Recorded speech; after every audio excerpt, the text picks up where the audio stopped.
I'm not going to apologize for the fact that today's video might make some people quite uncomfortable, but I am talking today about the fact that not all burnout coaches are created equal. And sadly, right now, so many clients do not have a way of knowing the difference. And this is why I am changing how I list and how I refer to the coaches that I train, and why burnout coaching needs higher ethical standards, not lower ones. Right, not lower ones. We have to raise the standards, right? But clients that are at burnout now, clients that are specifically looking for coaches to help them through burnout, are some of the most vulnerable and some of the most susceptible, right? Desperate for answers and support and solutions to help them understand this pit of where they are. Right. Burnout steals your confidence, your clarity, your sense of self, your ability to make decisions and move forward. It can leave you feeling stuck and isolated and alone. It can leave you feeling like you are the biggest failure in the world, like you just are not good enough, like you couldn't cope, like you weren't resilient enough, you weren't strong enough, you weren't good enough, you weren't qualified enough, you weren't experienced enough. It can stop you. Like in the peak of my first burnout, I could not even pick up a glass of water. Now, I know that for my first burnout and my second burnout, I know that I was at the extreme of what that looked like, right? My first burnout made me really, really seriously ill. I had 7 months of hospital admissions and pain and not being able to stand and not being able to function. But I proudly at the time, very proudly at the time, was like, well, I haven't had a day off work, right? Even when I was in a hospital bed, there's that episode of Friends. I don't know if you're a fan of Friends, we can be besties, right? But there's that episode of Friends where it's Janice that says to them, right, what would the world have looked like if you'd have made some different decisions? And there's Phoebe with her perfectly cut bob, black suit on, right? She's in the hospital. She's smoking in the bathroom of her toilet, isn't she, right by the side of her bed? And she's typing away on her laptop and she's like, I'm really, really important. And she's on her mobile phone and she's doing all this stuff. Like, that was me. I was being admitted to hospital and still typing away on my laptop, taking all the calls.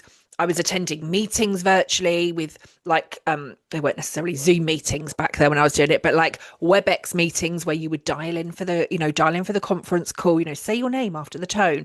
Like I was doing all of that stuff. My first burnout made me really, really seriously ill. And after 7 months of constant hospital admittances, I then ended up having to have 2 operations in 48 hours. Only then did I stop and take some time off.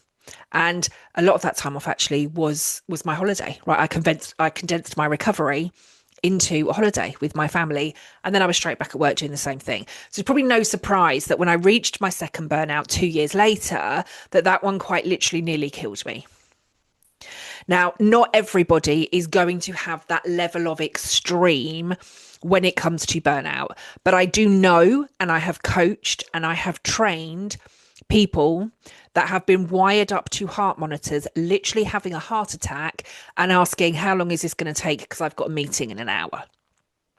I know people that have had heart attacks and been back at work the following day because of burnout. I know people that have had strokes and ended up back at burnout 2 days later. I know people that have been passing out repeatedly from ongoing pain and symptoms and not knowing what was wrong with it. I know people that live with autoimmune conditions and serious, serious health issues. I've lived with 12 years now of health conditions as a result of burnout 1 and burnout 2. Now, not everybody is having that extreme level, but lots of people are living in the habitual burnout cycle. And stress, chronic stress and burnout, if you Google the symptoms that come with that, lots of us are experiencing the level of fatigue and exhaustion and brain fog and clarity and fertility issues and hormone issues and all sorts of stuff. Now, I'm not diagnosing, and I don't want to create, a kind of horror show of stuff here, but a lot of this stuff, particularly I believe with the autoimmune stuff, a lot of this is happening because of the long-term impact that our body and brains are experiencing as a result of burnout. Many of us are quite literally killing ourselves, very, very slowly killing ourselves for our jobs on a daily basis, and we're calling it normal. The fact that when I started in the world of work full time back in 1998, and we used to get a morning tea break, an afternoon tea break, a lunch break, and set working hours. And now we're like just plugged into screens and phones for 12 hours a day. And then we're not switching off of an evening. We're not switching off at weekends. We're not slowing down. We're carrying work around in our pockets with us. We're pushing harder, earning harder. We've been told we need more, more, more, more, more. Resources are being cut within the workplace. Salaries are not growing at the same rate as inflation, right? And again, I don't want to paint a big picture here, but we've got the reports are telling us almost, and in some sectors more than 70% of the workforce is experiencing burnout. If we've got 70% of the workforce experiencing burnout, I've seen stats, I've seen research, I've done some of the studies that tell us that up to 75% of executive leaders are on the brink of or at burnout. And we're expecting these leaders to be able to make all of the decisions that are needed to create happy, healthy workplaces for people. Now, you'll find this in other videos. I don't want to go too much into it in this one, but the neuroscience tells us that when we're in that high stress, when we're on the brink of burnout, we come out of the intellectual brain, right? We move from the part of our brain that is positive, that is responsible for our creativity and our innovation and our decision making, our executive functioning, right? The positive part of our brain, all of that gives us our creativity, that allows us to be innovative and problem solve and be happy and healthy and high performing and all of that stuff. It's like that goes completely offline when we're living in this state, this constant state of stress and burnout. We come into the primitive part of our brain where we just keep repeating the same patterns and behaviors over and over and over again. We keep repeating rather the same cycles over and over and over again. So it's no wonder that we see the workforce then becoming more at burnout, because there is no creativity, there is no innovation. We're not taking breaks. We're all pushing harder. We're all in that feeling of survival mode, thinking, let's just keep going. It's not safe for us to take a break. It's not safe for us to stop. Let's just keep going, keep going, keep going, keep going, keep going. So if you are coaching executives, if you're coaching leaders, if you're coaching managers, if you're coaching anybody in the workforce, it is highly, highly likely that you are coaching people at burnout. And yet, as I said at the beginning, right, this video, not all coaches are created equal. And I say they are not created equal, not just in terms of their qualifications and their experience and their knowledge and their skills, but also in terms of their morals and their ethics and their values. And I have been spotting this even with some people that have been coming to train with me in the Burnout Academy. Burnout Academy will be 2 this year. One of the reasons that I started the Burnout Academy in the first place, so I didn't set out to be a burnout coach, or I didn't set out to work with burnout. I experienced burnout, as I said, in 2013. That one made me really seriously ill. I was coaching. Now, I was an HR director when I hit that first burnout. I left my role to set up my own consultancy. And as part of that consultancy, I was coaching a lot of senior HR leaders, senior people leaders, exec leaders, and board members. So I was coaching as part of my consultancy. And as I started to share more about my own burnout experience, what I had been through, what I felt needed to change in the world of work, what leaders needed to be doing differently, what was causing burnout, what was causing the rise of burnout, as I started to talk more about that in 2013 and 2014, I was attracting more clients that were experiencing some of the same thing. Right, they were getting to the point of burnout. They were having some health issues. They were losing their sense of self. They didn't know where they were going or what it was that they wanted to do. So I suppose I accidentally became a burnout coach without even realizing. But I also then realized that pretty much all of the skills and the tools and the frameworks that I had been taught, that I'd qualified in, that I had become accredited in as an executive coach, they just weren't landing the same way with the same in the same way with clients that were experiencing burnout. And so I suppose that started my quest, right? And so, I'm still joining the dots now, but I've spent 12 years joining the dots and understanding what burnout is and what burnout isn't. And my burnoutology framework really takes the psychology and the neuroscience and the somatics and the lived experience and puts all of that together. Because a lot of the definitions that we see about burnout, a lot of the stuff that we see, like this is what burnout is, it looks at it from a psychology perspective. But burnout isn't just psychological, it's neurological, it's physiological, it's emotional. It impacts our entire body, our entire brain, our entire sense of self. So I kept joining the dots for all of that, and that's where I've kind of created my own methodology, right, that brings all of that together. It joins all of those dots of burnout to say this is what it is, this is what it isn't, and this is what we need to do about it. So I'd been doing that work for a long time. I was coaching people at burnout, again, leaders boards. I've coached over 700 leaders over the last decade and a bit, over the last 12 years. And I've now trained coaches from 14 countries in how to be burnout informed. And I'm taking master burnout coaches now through the burnoutology methodology to train them as master burnout coaches, those that will specifically work with people at burnout. But I started the Burnout Academy in the first place because the more that I started to talk about the clients that I was working with and how this was all coming together, I was getting lots of coaches in my DMs on LinkedIn that were like, I think I've got a client at burnout. Can you tell me what to do here? Can you tell me what I should be doing with this client? I think I've got this client at burnout. And my inboxes were just being inundated daily. And I kept saying to these coaches, right, I kept going back to them. I'm like, I don't know your client.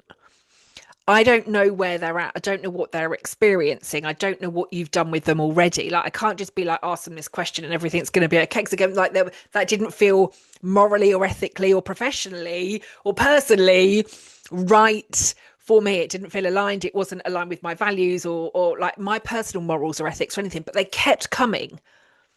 These inquiries kept coming. I think I've got a client at burnout. Help me. I think I've got a client at burnout. Help me. What should I be doing? And nobody was saying, I'm going to refer them to you. Now, it wasn't for me about business growth, but from my perspective, if we're not equipped, skilled, or qualified enough to be coaching something, if there's something that falls out of our remit, and again, this might just be for me, but if something falls out of my remit, I'm not trying to fudge it, or I'm not in the inbox of other people going, oh, I've got this client that can't, like, tell me what to do. I'm saying to my client, I'm holding the space and saying, like, you need to be working with somebody else. You need to be speaking to somebody else. We need to get you more help. You need, maybe you need a therapist, a counselor. You need a different type of this. Maybe you need a different coach. I've maybe got you so far. Maybe now you need a different coach if this is where we're heading. And yet lots of coaches weren't. They were just like, Kelly, tell me what to do with this client. And I couldn't do that. But I thought, actually, the more of these inquiries that are coming, I do have the skills and the knowledge and the tools and the techniques to be able to be helping them. But it's not something that I'm just going to be like, hey, in the DMs, this is what you need to do. This is what you need to say. Because again, that didn't feel morally or ethically right for me. So I thought we'll start with the Burnout Academy. Now, initially, Burnout Academy was about creating burnout awareness. Right. And I thought this is what we'll do. So it's 2 full days with me via Zoom, 10 till 5. Now, that in itself, like 2 full days on Zoom, talking about burnout probably sounds like hell for some people. The feedback that I've had, everybody's like the best training I've ever been on. Time flies. It was amazing. Even those like varying different levels of neurodivergence are like I was just so focused for the 2 days. Best training ever. And some people, then like, I want more, right? Give us day 3, give us day 4, give us day 5. So I started this training and it was like, be a burnout aware coach, right? Burnout aware coach, burnout HR professional, burnout HR pro, burnout manager, burnout leader, wherever it was that we were going. Because I just wanted to educate people more on what burnout was and what burnout wasn't. And so day 1 of this training is all things burnout, what it is, what it isn't, the signs, the symptoms, how it shows up, how people might talk about it. I go through the burnout equation. I go through neuroscience 101, like what's happening within the brain. I help people to create their own language to be able to describe what's going on in the brain in their own way based on their own skills and their own strengths and who it is that they think they will be, that their audience will be. And then on day 2, I go through all of the tools and all of the frameworks and how to modify and adjust coaching to be able to help. I talk about how to help people return to work after burnout. So it's really, really in depth, really intense 2 days. And the more that I was delivering it, the more the feedback was, this is so much more than awareness. right? So much more than awareness. It's so much more in depth. You're giving us so much more than this. It's always come with an accreditation. So you can then be accredited to be a burnout aware coach. But everybody kept saying the same thing. This is so much more than awareness. So I looked at it, I worked with my own coach on it, and actually it's burnout informed. And that's where I created the burnout informed. And burnout informed coaches do see burnout differently. And the more coaches that I was training and the more feedback I was getting, the more I was seeing their case studies as part of their accreditations, I saw that they were doing things differently. The more questions I continued to get asked in the Burnout Coach Collective, I could see that they were doing it differently, the majority. But I started by saying, like, not all are created equal. And as I said, it's different qualifications, different morals, and different ethics. And I have really had to consider over last year, I myself was going through, I said, I've been experiencing 12 years of health issues as a result of my burnout. And I had to operation last year and some really serious health issues that I was going through. So I wasn't at my best throughout last year, but during my recovery and now that, like, I'm back on it fully, I'm looking at a lot of those coaches that have trained with me. A large proportion of them are doing this work brilliantly. But I have been, kind of looking around. Some that trained with me back in 2014, immediately after doing the training, were out there telling the world that they were burnout coaches. They weren't saying burnout aware. Now, I'd made it really clear when I was calling it burnout aware training, you are a burnout awareness coach. Now, some people came straight out of the training like, I'm a burnout coach, and were putting that all over their marketing and all over their website. I had one person that trained with me and then basically took all of day one that I teach in the program, and they condensed all of that. They wanted to, they were selling that as a half-day course that they could then go and train to people. Now, again, for me, morally and ethically, that doesn't sit right. I didn't train you in that. I didn't accredit you in that. I didn't qualify you in that. I've taught you how to spot it in coaching. I haven't said, what do you do if it comes up in a group situation? I haven't said, how do you hold the space? I haven't said how you answer questions. I've not given you any of that. I said, this is how all of this, but this person literally took all of day one of my training and started selling it as their new program that they were going to be delivering for some of their clients. I have just a couple of weeks ago, I shared that I was getting tons and tons of referrals, because the more visible I am now that I'm back after my op, the more inquiries I'm getting for coaching, and I'm passing on those referrals. Capacity wise, I don't have the capacity to continue to be working with people one-to-one as a burnout coach. And I think for me, the more coaches that I can train, the wider this work goes. And so most of my time at the moment, I still have a handful of clients that I coach one-to-one, but I'm not coaching all of the time because I'm doing the training. I'm doing the educating. I'm hopefully raising the standards of what it is that we're putting out there. So I'd put this email out to say, I'm getting all of these types of referrals, and I'm passing them on to the coaches that I know, like, and trust, that have trained with me, that have kept up with the CPD, and that are doing this thing. And I got, I was inundated again from coaches that had done the 2-day with me and then vanished. They'd not been involved in any of the ongoing CPD. They'd not been engaging with any of the other training. They'd not been engaging with the community. They'd not kept up with any of that. And they were like, hey, I'm not on the website anymore. Where are my referrals? Like, if you're not, like, it's not just a kind of one and done. It's not just to kind of do it and run. Now, of course you can have that, but I'm not going to continue, because I don't know if you have kept up the knowledge and the skills that you put in your accreditation.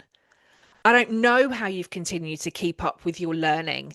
I don't know how you are continuing to work with clients, because you're not showing up and you're not showing me. So where I used to say, and again, we do the best with what we've got at the time, right? When I started the academy, it was, you train with me, you do the accreditation, and then you get a 12-month website listing.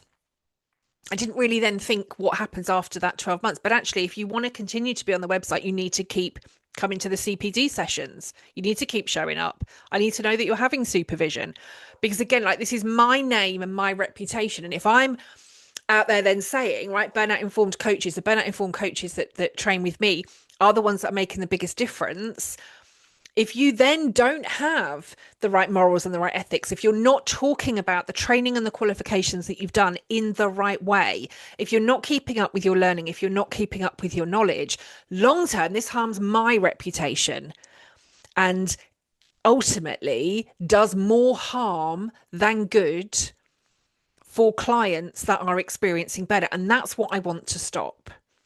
So I am going to continue to raise the standards, right? Not just for burnout, but for coaching. Because if you are a coach and you have a client that is showing or displaying what you think is burnout, and you're just in someone's DMs going, tell me what I do with this client, for me, that's not ethical.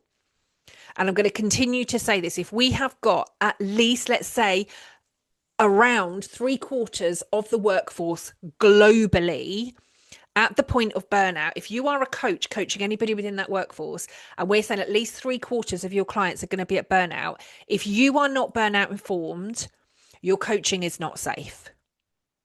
And I will die on that hill. We cannot continue. The world of work has changed. Coaching hasn't. Coaching standards haven't. Coaching ethics haven't. Coaching tools and frameworks and skills and techniques haven't. And we can continue to keep saying it's all about goal setting and it's all about performance and it's all about moving people forwards. And I don't disagree with any of that.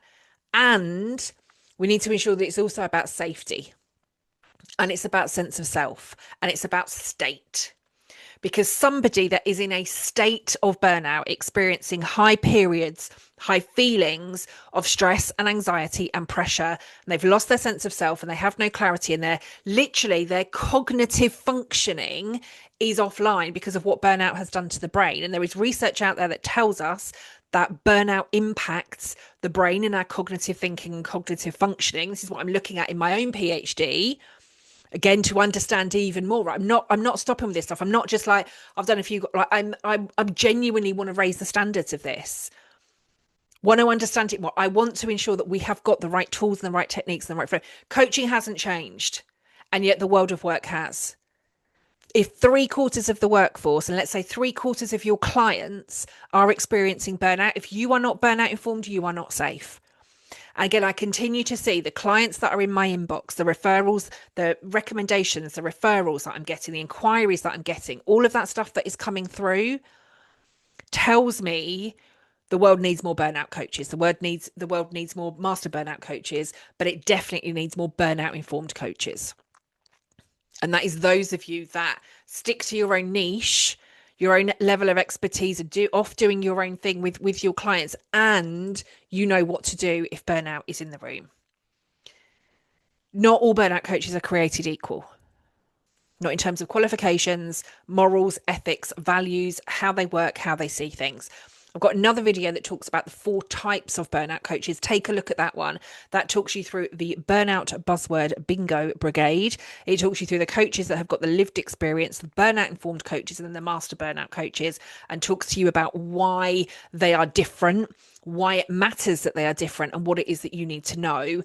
Understanding which category you fit in if you are a coach, but understanding the coaches that you need to be approaching if you are a client looking for those coaches. So as far as I'm concerned, we have to keep raising the standards. We need to raise the standards of coaching, and we need to raise the standards of burnout coaching, because coaching is not safe if it is not burnout informed. If you are a coach and you want to find out more, head to kellyswingler.com. If you are a client looking for a coach, head to kellyswingler.com, go to find a coach. Now that list is changing all of the time for what I've just said. Some of those coaches will have qualified recently. Some of them will have continued to do their CPD and they'll be listed. Some of them are still going through their accreditation process. Some of them are doing additional qualifications with me and have asked to come off the website in the meantime whilst they get some additional training under their belt. So there's lots and lots of different reasons. The website is changing all of the time, but the ones that are on the list today at the time that you are reading this are the ones that I know, like, and trust enough to say to you, these are the coaches that you should be working with. So if you're a client, kellyswingler.com, head to find a coach. If you're a coach and you want to be burnout informed, kellyswingler.com, go to coach training, and you will find the ways in which you can get involved there. But I hope this has been a useful video for you, and I hope to see you again next time. Take care.